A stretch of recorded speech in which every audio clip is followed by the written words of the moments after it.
Do you like math? No. Thought so.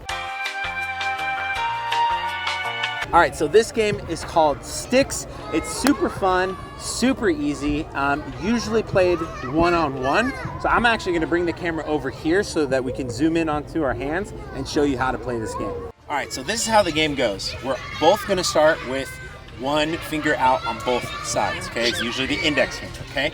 So you start off with your index finger, and if I'm going first, I'm gonna go here and hit Daryl's finger. When I go and tap someone else's finger, that's called an attack, okay?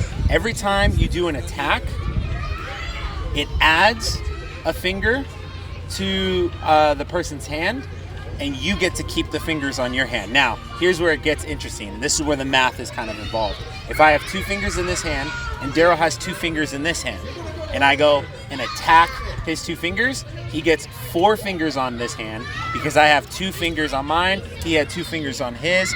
2 plus 2 equals 4, you get the point. Now, let's say in a scenario where I have 1 finger in this hand and Daryl has 4 fingers in this hand, and I go and attack the finger with 4, he'll get 5.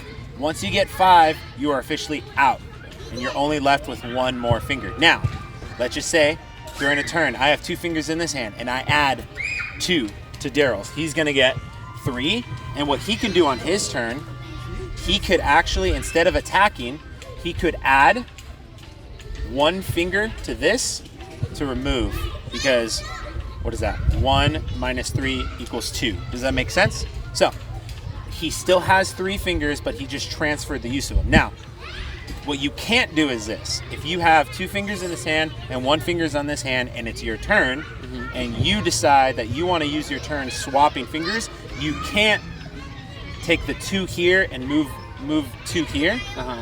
Oh, and just have this? So you can't just do a switch. Okay. You have to, if you have 2 plus 1, make sure that 3 end up on this hand and 0 ends up on this hand. You can't just identically switch the amount from one hand to the other. And to bring a hand back, it has to be an even number, either 2 Yes, or 4, exactly. to bring a hand back from the dead. Yes, exactly. So, with that being said, how you get someone out of the game is you make sure that they have no more fingers left. So this one's 5, and then this one adds up to 5. And then I lose. And then I win. 0. Because 0 sucks.